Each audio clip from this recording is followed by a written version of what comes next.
Vamos para a palavra, gente? Vamos para a palavra que eu já falei demais. Agora eu quero que Deus fale. Amém? Quando eu comecei a pensar no que eu ia falar aqui hoje, eu tinha 2 textos na minha cabeça. 2 textos que eu tava ali falando, vai ser esse ou vai ser esse aqui. Só que aí de um determinado tempo para frente, eu senti o Espírito Santo me falando de um outro livro. Eu falei, Senhor, isso aí não dá, né? Isso aí não tem nada pronto ainda. Mas toda vez que eu ia pensar, vinha esse nome na minha cabeça e eu ficava, não dá. Aí até que, depois de um tempo, eu falei, tá bom, Senhor, vamos lá. O Senhor quer falar alguma coisa aqui. E eu vou pedir para você abrir sua Bíblia no livro de Jonas, no capítulo 1.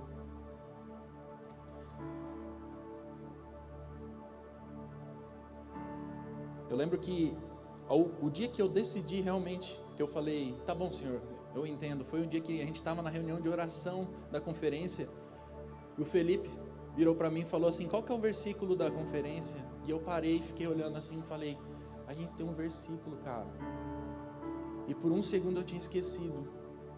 E aí, naquele dia, era como se o Senhor tivesse confirmado que era sobre isso que eu tinha que falar. Eu falei, tá bom, vou continuar nessa linha aqui mesmo. E, enfim, Jonas capítulo 1, a partir do verso 1, a gente vai ter um culto de ensino nas 10 horas da manhã em Lagoinha, amém? Estão preparados?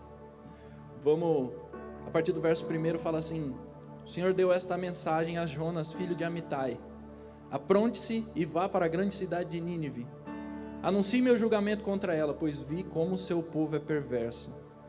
E Jonas se aprontou, mas foi na direção contrária, a fim de fugir do Senhor. Desceu ao porto de Jope, onde encontrou um navio que estava de partida para Tarsis. Comprou a passagem e embarcou para Tarsis, a fim de fugir do Senhor. O Senhor, porém, enviou sobre o mar um vento forte e caiu uma tempestade tão violenta que o navio estava prestes a se despedaçar. Com muito medo, os marinheiros clamavam a seus deuses para que socorressem, e lançavam a carga ao mar para deixar o navio mais leve. Enquanto isso, Jonas dormia profundamente no porão. Então, o capitão desceu para falar com ele. Como pode dormir numa situação dessas? Disse, levante-se e ore a seu Deus. Quem sabe ele prestará atenção em nós e poupará a nossa vida. Então a tripulação tirou sortes para ver qual deles havia ofendido os deuses e causado terrível tempestade. E quando tiraram a sorte, elas indicaram que Jonas era o culpado. Por que essa terrível tempestade veio sobre nós? Perguntaram. Quem é você? Qual é a sua profissão? De onde vem? Qual é a sua nacionalidade? E Jonas respondeu, sou hebreu e adoro o Senhor, o Deus dos céus, que fez o mar e a terra. E os marinheiros ficaram apavorados quando ouviram isso, pois Jonas já havia lhes contado que estava fugindo do Senhor. Por que fez uma coisa dessas? Disseram. E visto que a tempestade piorava cada vez mais, perguntaram-lhe, o que devemos fazer com você para que a tempestade se acalme?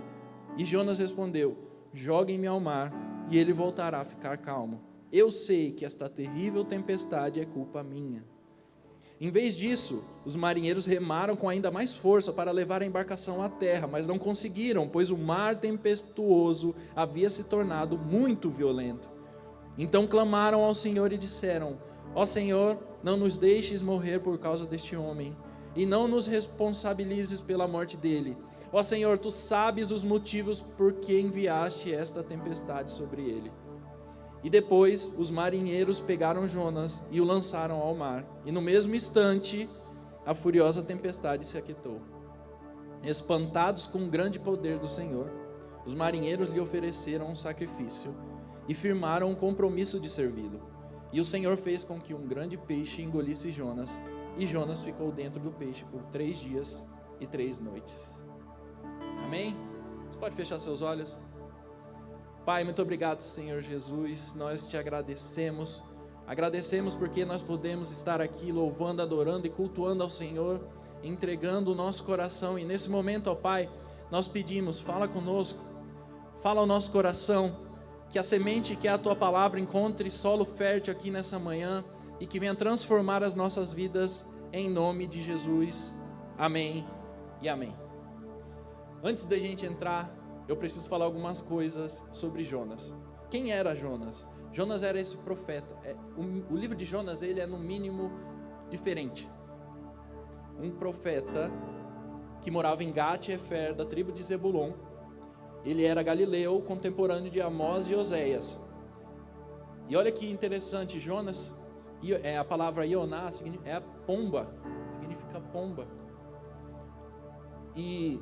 Mas a vida de Jonas, ela nega um pouco o seu nome, porque a pomba, ela tem um sinal muito importante para nós. Quem conhece a Lobo de Lagoinha sabe disso. Tem outros significados para pomba, mas eu não quero falar sobre isso hoje.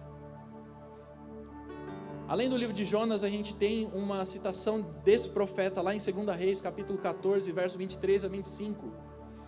E o Hernandes Dias Lopes vai dizer que Jonas, ele está em guerra com Deus e com pessoas. É um pregador que deseja ver a morte e a destruição dos seus ouvintes, e não a salvação deles. O profeta Jonas é tão diferente que ele ia pregar para um povo, ele queria que ele não fosse salvo. Ele não queria que o povo fosse salvo. O Senhor fala para ele, vai lá e prega. Ele fala, tá bom. Aí ele não vai, porque ele não quer a salvação do povo. Um profeta que leva a palavra de Deus e não quer que o povo seja salvo. Esse era o profeta Jonas. Em que tempo que ele viveu? Ele viveu no reinado de Jeroboão II. E nesse tempo, Jonas profetiza para Israel. E Israel vive uma prosperidade financeira muito grande. Mas em contrapartida, Jeroboão II, ele segue o exemplo do seu pai, Jeroboão, e a palavra vai falar que ele vai pecar, ele vai continuar distante do Senhor, assim como seu pai. Então, ao mesmo tempo que tem prosperidade financeira, a gente tem uma nação toda pecaminosa, que não busca o Senhor. É um contraste gigantesco. Em contraste a tudo isso, Israel nessa época, ela era muito perseguida pela Assíria. E essa informação é importante, porque a cidade de Nínive é a capital da Síria. E agora a gente entende um pouco do porquê Jonas não queria. O Hernandes Dias Lopes vai dizer que era como se o profeta Jonas tivesse se tornado um ideologizado. Ele tinha consciência, por exemplo, que nos seus dias grande ameaça para Israel era a Síria, cuja capital era Nínive. Então provavelmente ele não queria pregar para Nínive, porque ele falava, esse povo está oprimindo o meu povo, e eu não vou pregar porque eu sei que o Senhor vai ter misericórdia com eles. Eu não quero pregar. Ao mesmo tempo que ele falava com Deus, ele também falava não para Deus muito facilmente, né? E eu fiquei me perguntando, mas ok, a gente tem Jonas, um profeta diferente, mas sobre quem fala esse livro? Sobre quem fala esse livro? Aqui a gente tem Jonas, aqui a gente tem marinheiros que reconhecem o Senhor no meio de uma tempestade. Aqui a gente tem um grande peixe que engole o homem e fica 3 dias dentro do peixe. Aqui a gente vai ver uma cidade inteira se arrependendo dos seus pecados. Se você continuar lendo a história, a gente vai ver o Senhor criando ali planta só para exortar o profeta. Sobre quem que é? A verdade é que o livro de Jonas não é sobre ele, é sobre Deus. O livro de Jonas é sobre Deus, e esses milagres, eles são só ferramentas que vão apontar para ele. E ele não é um Deus que veio só para Israel, mas ele veio para todos. É sobre isso que o livro de Jonas fala. Ele não veio só para aquele povo, ele veio para Israel, mas ele veio para Nínive. Ele veio para Israel, mas veio para nós que estamos aqui também. Porque o profeta Jonas, ele foi pregar para gentios. E olha que interessante. Talvez o único profeta que foi pregar para gentios no Antigo Testamento foi Jonas. E ele vai, e nós entendemos que esse livro ele vai falar sobre Deus. Ele veio para salvar todos. Isso inclui mim, isso inclui você. E glória a Deus por isso.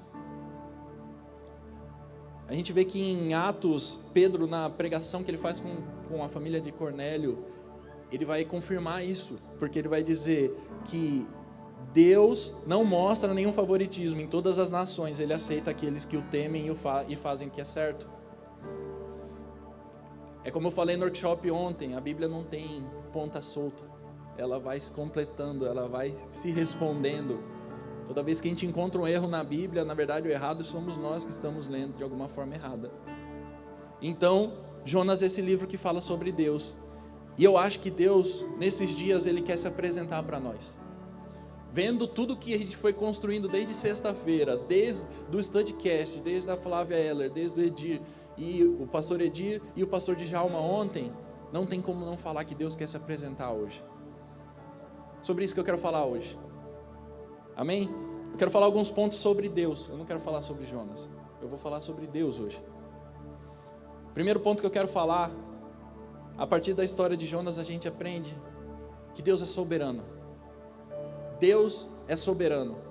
Imagina essa cena, Deus dá uma ordem, Jonas, vá para Nínive e prega, porque a maldade deles cresceu e eu não estou gostando disso. Essa é a minha tradução, tá? E aí Jonas, a palavra fala 2 vezes que Jonas fugiu da presença do Senhor, ele embarcou para fugir do Senhor. Eu imagino, e agora sou eu que estou falando, eu faria muito fácil o que Jonas fez. Eu não sei vocês, mas eu me identifico muito com Jonas, porque eu imagino alguém falando assim, vai lá e faz isso aqui, você não quer fazer. E aí eu imagino ele respondendo assim, beleza, eu vou lá sim. Aí vai para lá, não, vou lá. Aí na hora que ele vira, você vai para o outro lado completamente oposto. E eu imagino fazendo isso. Só que, por que? É como se Jonas ele falasse, não, eu não quero fazer isso, eu não quero que esse povo. E por que ele fazia isso? Porque o senso de justiça é deturpado pelo pecado. E Jonas, no coração dele, ele achava, ele já queria condenar aquele povo. Jonas, na escolha dele, ele já estava falando não, porque se eu for e falar, Deus vai ter misericórdia deles. Só que Deus é soberano. Ele não está se importando pelo que eu acho, pelo que você acha, pelo que eu escolho ou porque você escolhe. Ele é soberano. A decisão dele independe do que a gente vai fazer ou do que a gente vai falar. Jonas não queria falar com o povo de Nínive. Ele achava que o povo já seria condenado ali. Ele achava, porque Deus tinha outro plano. Ele falou, ok, você tem o caminho fácil e o difícil, você está escolhendo o difícil. Então vamos fazer outras coisas aqui.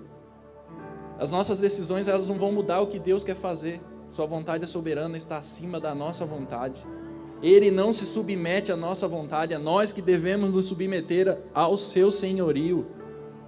Talvez a gente esteja vivendo algumas coisas ruins na nossa vida e a gente acha que é Satanás que está fazendo, quando na verdade a gente está falando para Deus, não, eu não quero fazer isso, eu quero fazer do meu jeito. E aí a gente vive nessas tempestades, esses problemas, finda culpando o Satanás, que já não precisa nem dessa culpa mais, quando na verdade nossas escolhas estão fazendo isso. Talvez seja o dia de você repensar quais são os passos que você está dando. Quais são as escolhas que você está fazendo? Porque Deus é soberano, Ele vai fazer, independente do que você escolheu ou não. A pergunta é, você vai para Tarsis ou você vai para Nínive? É você quem escolhe, não sou eu. Amém? Sua obediência, ela não muda a soberania de Deus. Ele não perde quando você desobedece, quem perde é você. A vontade dele se cumpre, mas você perde tempo, paz e propósito. Quando você desobedece, não muda nada do que Deus vai fazer. A gente desobedece e a gente acha que Deus vai ficar, vai mudar muita coisa. Não, na verdade quem vai piorar é para nós. Se eu desobedecer, Deus não deixa de ser Deus. Ele continua sendo Deus, Ele vai fazer, só que eu vou passar por problemas que talvez eu teria evitado se eu tivesse obedecido primeiro. Talvez a gente esteja vivendo esse momento e a gente precisa voltar e se arrepender. Se arrepender pela desobediência. Talvez a gente tenha orado para Deus satisfazer aquilo que a gente julga que é bom para nós. E a gente tem pedido para Deus, como que a gente estivesse entregando para Deus uma cartilha, falando: Deus, isso aqui é bom, eu quero que isso seja feito. Só que nossa justiça ainda está deturpada pelo pecado, e Deus sabe o que é bom. E aí as coisas não acontecem, e aí você acha que Deus não está ouvindo, e aí você fala que é silêncio de Deus, aí às vezes você chama de processo aquilo que você está fazendo, que é desobediência. Deus está querendo alinhar o nosso caminho hoje. E a primeira coisa que Ele está nos dizendo: Ele é soberano, Ele não vai mudar porque você acha que uma coisa é boa e você colocou na sua cabeça que é. Amém? Como eu disse, um culto de ensino no culto das 10. Aleluia. Eu amo quando não tem muito amém, gente. Sabia? Eu amo porque aí eu sei que eu não estou apanhando sozinho.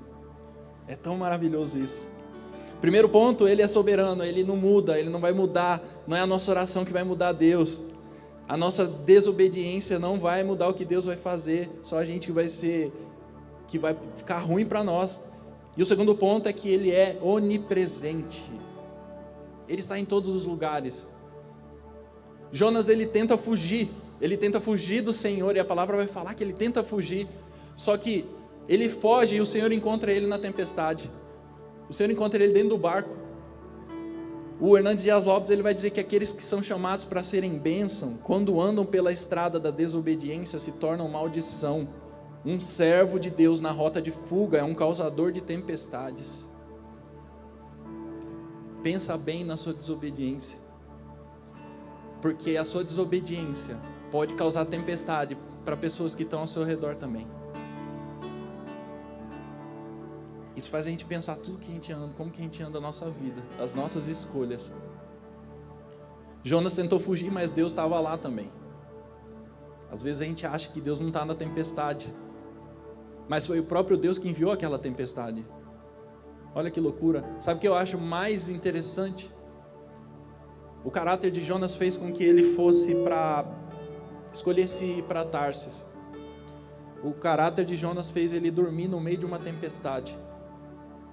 Um homem era profeta de Deus, e ali tem marinheiros, que a palavra vai dizer que eles procuram outros deuses para saber o que está acontecendo. A região onde eles estavam tinha tempestades repentinas e fortes, tinham. Mas aqueles marinheiros, que provavelmente eles eram marinheiros experientes, eles estavam ali, e veio uma tempestade diferente para eles. Uma tempestade tão diferente que fez eles ficarem com medo. Eu não sou marinheiro, mas eu imagino que ele saiba diferenciar o que é uma tempestade de uma tempestade diferente, a ponto dele falar: essa tempestade é diferente, a gente precisa clamar para Deus, porque está acontecendo algo diferente, não é aqui. E o profeta está dormindo. A gente vê marinheiros ímpios entendendo que algo está acontecendo, e um profeta dorme. Tudo porque ele escolheu desobedecer. Deus que enviou a tempestade, e eles tiveram essa compreensão. E é interessante porque o caráter de Jonas fez ele dormir ali. Mas a Bíblia vai falar no Novo Testamento também de uma tempestade. Mas nessa tempestade estava Jesus também, só que Jesus não estava dormindo, ele estava descansando. E é diferente dormir do descansar. A tempestade vem e o povo fica com medo. Jesus levanta, não está vendo que a gente vai morrer? Ô homens de pequena fé, como quem diz: essa tempestade não vai matar a gente não. O caráter de Jesus sabia que ele estava tranquilo ali no meio da tempestade, enquanto o caráter de Jonas fez ele ficar indiferente no meio da tempestade. É a diferença da obediência e da desobediência. Jesus obedeceu, e pode vir tempestade, eu estou descansando. Pode vir trovão, pode vir tudo que for, eu estou descansando. Mas Jonas está lá, e aí quando ele é acordado, ele sabe que ele está errado, o caráter dele fez, e ele tanto sabe que quando perguntam: o que foi? A culpa foi minha, me joga para fora. Era como se ele tivesse indiferente. Na minha cabeça eu acho que ele preferia morrer do que ver o povo salvo. Isso é minha interpretação, ok? Na minha cabeça ele falou: tanto faz, eu não quero que eles vivam, eu sei que o Senhor vai ter misericórdia por eles, eu vou dormir aqui, na hora que eu chegar em Jope eu levanto, e aí eu vejo o que eu vou fazer. Só que Deus encontrou ele no meio da tempestade. E às vezes a gente está no meio do lugar de desobediência e Deus encontra a gente também. E Ele vai encontrar conosco hoje, amém? Ele vai encontrar nesses lugares que a gente precisa pedir perdão, que a gente precisa dizer, Senhor, me perdoa porque eu desobedeci. Nós somos uma geração que a gente não gosta de botar o nome de pecado no pecado. A gente não fala que a gente é preguiçoso, a gente fala que a gente está procrastinando. Eu acho assim, pastor, eu tenho dito isso 8 horas. Eu falo que a gente precisa começar a nomear os pecados. A gente precisa voltar a ter coragem de falar, cara, eu estou pecando, me perdoa. Senhor, me desculpa, eu estou pecando, eu preciso sair disso aqui. Porque pecado é pecado, a gente não negocia, a gente precisa nomear eles. E entenda, mesmo que você ache que você está num lugar e Deus não está, Ele está. Ele vai estar aqui, Ele vai estar na sua casa, Ele está quando você está brigando com sua esposa, Ele está quando você está no seu quarto de noite. Ele está lá. Será que temos temor pela presença dEle? Eu não posso responder essas perguntas. Essa pergunta só você pode responder. Ele é onipresente. Jonas, ele já havia condenado Nínive no seu coração. Mas agora ele estava no navio e sendo instrumento de juízo para os marinheiros também. Os marinheiros, como quem diz, eu não tenho nada a ver com essa história, e eu estou aqui, e a gente está quase morrendo. E aqui ele ensina 2 coisas, tá? Não anda com Jonas, não anda com pessoa que desobedece. Pessoa em desobediência vai trazer tempestade para você. Não anda com Jonas, mas vamos puxar para o nosso lado, não seja Jonas também. Não seja Jonas, porque se você for Jonas, pessoas do seu lado também vão sofrer por sua causa. Por isso que essa mensagem é importante. Ele é onipresente, Ele está em todo lugar, em todo tempo, no seu sim e no seu não Ele está aqui.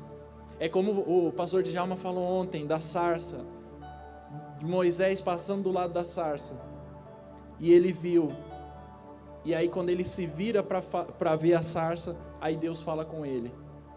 Eu posso pregar aqui 30 minutos, pastor Hugo pode subir, pastor Mike pode subir, pregar 1 hora aqui, mas se você não virar para ouvir, você vai só passar por aqui e não vai mudar nada. E você, como diria o pastor Djalma ontem, vai continuar com a sua vidinha. Ele é onipresente, Ele está aqui, e Ele está te chamando hoje, para voltar para esse lugar da obediência, amém? Então Ele é soberano, Ele é onipresente, e o terceiro ponto, Ele é rico em misericórdia. Esse é o nosso Deus, o mesmo Deus que está em todo lugar, o mesmo Deus que é soberano, e a sua vontade está soberana sobre todas as coisas. Ele também é rico em misericórdia. A Bíblia vai falar que tem ali um diálogo, o capitão ele fala, vamos clamar, clama aí seus deuses, vamos ver quem que é o culpado. E aí, Jonas dormindo, ele vai, acorda Jonas, e Jonas não responde, a palavra não fala se ele responde, como que você está dormindo, clama seu Deus, e aí Jonas não fala nada, só que aí eles jogam sorte, e aí alguém vai poder falar assim, viu, a sorte mostrou Jonas, não, Deus estava revelando a desobediência dele, e aí ele fala, eu sou hebreu, eu temo ao Senhor, o Deus dos céus que fez o mar e a terra firme, eu temo ao Senhor. O homem estava em desobediência e dizia que temia o Senhor. O homem que ouvia Deus falou não para ele, e ele fala, eu temo ao Senhor. Deus estava tentando mostrar para Jonas que não é assim que você teme ao Senhor, a gente teme obedecendo. Ele é rico, mas Ele é rico em misericórdia. E aqui a gente vê 2 situações, porque quando Jonas, ele pergunta para Jonas, Jonas fala, eu sou culpado, a culpa é minha. Me joga para fora desse barco e tudo vai parar. E de fato isso acontece. E aí no final, é interessante porque começa os marinheiros com medo. Aí quando Jonas acorda, ele fala, aí os marinheiros não estão mais com medo, eles estão apavorados. Eles estão com muito medo. Só que aí Jonas fala, me joga para fora do barco. Aí quando eles jogam para fora do barco, tudo para. Aí aqui diz a palavra, tomados de grande temor ao Senhor. Deus é rico em misericórdia. Às vezes Ele usa a nossa desobediência para alcançar outras pessoas que vão estar no meio dessa tempestade. Esses marinheiros começaram com medo, tiveram muito medo depois, mas terminaram com temor ao Senhor e fizeram um voto para Ele. Deus é rico em misericórdia, porque mesmo na desobediência de Jonas, Ele foi rico em misericórdia com marinheiros que eram pagãos. E eles terminaram temendo ao Senhor, mas Ele foi rico em misericórdia também com Jonas. Porque Jonas cai no mar, no meio de uma tempestade, e era para ele morrer, e Deus manda um grande peixe. E ele fica 3 dias naquele peixe e depois volta para casa. O peixe foi a providência para salvar Jonas, porque Deus teve misericórdia de Jonas, mesmo diante da desobediência. Por isso que se hoje alguém estiver desobediente e pedir perdão a Deus, Ele é rico em misericórdia para nos perdoar. É como o pastor Hugo sempre fala, a graça é disponível. A graça é disponível aqui hoje, amém? Entenda uma coisa, o temor sem a obediência gerou tempestade, e o temor com obediência gerou calmaria. O temor no Senhor não é reverência interna, mas produzir uma obediência prática. Quando o temor fica só no discurso, a vida entra em desordem. Quando o temor se traduz em obediência, a vontade de Deus se cumpre. A gente não pode só falar que a gente teme a Deus igual Jonas, se nossas atitudes também não condizem com isso. Então sim, algumas coisas vão ter que mudar. Você vai ter que parar de fazer algumas coisas, você vai ter que parar de falar com algumas pessoas. Talvez esse discurso não seja legal, porque o mundo não gosta de ouvir isso. Vou ter que abandonar algumas rodas? Vai ter que abandonar algumas rodas. Vou ter que parar de assistir algumas coisas? Vai ter que parar de assistir algumas coisas, porque é assim que é.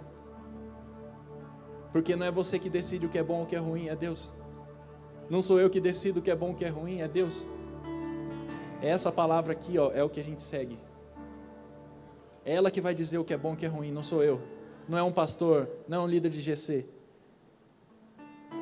A gente tem lideranças que vão nos ajudar na nossa caminhada e honramos elas pelo que elas carregam da parte de Deus e por quem Deus fez elas se tornar, com certeza. Mas a palavra de Deus, ela está acima de todas as coisas e ela vai falar o que a gente tem que fazer. E Deus é rico em misericórdia. Se a gente estiver desobedecendo, hoje é o dia que você pode pedir perdão, se arrepender dos seus pecados e Ele vai dizer: filho bom e fiel, volta para casa. Estou aqui te esperando. Amém? Vou terminar aqui falando que Jonas, ele é esse profeta diferente, um profeta que foi até gentios. Ele não queria a salvação deles, mas eles foram perdoados. E é interessante que esses milagres extraordinários nesses 4 capítulos, você imagina a grande tempestade numa região onde não era comum, mas era uma tempestade meio sobrenatural. Posso dizer assim, entre aspas, uma tempestade diferente, uma grande tempestade. Aí vem um grande peixe, come um homem, engole um homem, e ele fica 3 dias lá, vivo, dentro de um grande peixe. Ele fica vivo e depois esse peixe, para ficar mais absurdo ainda, esse peixe vai lá e vomita ele de volta. E aí ele, não tem como não falar que isso é extraordinário. Mas ele fala também que quando Jonas ele fala assim, ele vai para uma cidade e a cidade inteira se arrepende. Vocês conseguem imaginar isso? A cidade inteira de Cuiabá se arrependendo. Uma cidade inteira se arrependendo. Tem alguns teólogos que vão dizer que Jonas é um livro fictício, que é uma parábola, porque essas coisas são muito absurdas para acontecer. Mas deixa eu te falar uma coisa. A palavra fala que Jesus encontra um cego, e aí ele cospe no chão, passa lama nos olhos dele, ele volta a enxergar. A palavra fala que Deus disse: haja luz, e houve luz. A palavra vai falar que Jesus encontra Lázaro morto e fala: Lázaro, sai daí que você está dormindo, e ele sai. O que é impossível para esse Deus? É impossível ele mandar uma grande tempestade? Não é impossível. É impossível ele mandar um grande peixe, esse peixe engolir uma pessoa e ficar 3 dias ali? Não é impossível, porque não há nada impossível para o nosso Deus. E esse talvez seja o último ponto que eu queria falar. Não há nada que o nosso Deus não possa fazer. Ele é soberano. Ele é onipresente. Ele é rico em misericórdia. E não há nada que Ele não possa fazer. O livro de Jonas é real e nós cremos nisso e temos fé nisso. Essa é a nossa fé. Mas hoje Ele está querendo nos ensinar quem é Deus e o que a gente precisa fazer. Amém? Você pode levantar do seu lugar? Que eu quero finalizar. Quero contar um breve testemunho aqui. Eu acho que quando eu tinha 2 a 3 anos de convertido, eu e minha esposa, a gente tentou ficar à frente de um evento. E assim, aconteceu o evento, Deus fez as coisas acontecerem, porque Ele é Deus, independe de mim, dela e de quem for. Mas aquele evento quase me matou espiritualmente. A gente saiu de lá destruído. Eu não tinha estrutura para lidar com tudo que aconteceu ali. Eu não tinha estrutura. E aí quando eu estava terminando isso aqui, eu já tinha pensado nisso. Eu falei, gente, naquele evento, eu era do louvor, eu fui pregar, pastor, preguei sem esboço. Não lembro o que eu falei, mas Deus é Deus que age, independente do que eu falo. Glória a Deus por isso, porque eu fico com vergonha se eu encontrar as pessoas. Eu falo, me perdoa por aquele dia, mas eu creio que Deus fez alguma coisa ali. E o texto que eu preguei naquele dia foi Jonas, capítulo 1. E era como se Deus estivesse me falando assim, termina o que você começou errado lá atrás. Aquilo quase te matou lá atrás. Você não tinha estrutura, mas agora você tem. Você não tinha equipe, mas agora você tem. Você estava numa igreja que não era a igreja que era para você estar, mas agora você está. Então volta para aquele lugar, porque eu vou fazer, assim como Mateus trouxe, vou fazer uma coisa nova. E é o que ele tem feito aqui. Eu não posso terminar isso aqui, essa pregação, sem agradecer ao nosso Deus pelo que Ele tem feito nesses dias. Às vezes parece impossível isso, e às vezes eu fico pensando, cara, a gente está no meio de uma conferência, cara, que absurdo. Eu estou à frente dessa conferência aqui, e é absurdo. E eu olho para a graça de Deus, e eu lendo a história de Jonas, eu falei, Pai, muito obrigado. Obrigado porque o Senhor me fez reconstruir algo que a gente tinha começado lá atrás e não tinha dado certo. Mas hoje, do jeito certo, a gente está fazendo. E a nossa batalha antes da conferência foi gigante. Eu estava conversando com a equipe sobre isso. Mas na hora da conferência foi leve. Porque eu entendi que eu precisei tirar Jonas do meu coração. Tudo aquilo que tinha me matado lá atrás. Liberei perdão, relembrei coisas que eu não queria relembrar.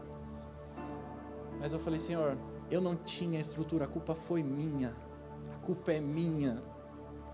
Assim como Jonas falou, a culpa é minha e ele precisa sair. É isso que você precisa fazer hoje, talvez. Vou pedir para você fechar os seus olhos, botar a mão no seu coração. Eu não posso responder para você. O louvor vai cantar uma canção e eu quero que você pense no seu coração, o que você precisa falar, Senhor, a culpa é minha e eu preciso jogar isso fora. Você fala no seu coração isso. A gente vai estar cantando e você ora no seu lugar, em nome de Jesus.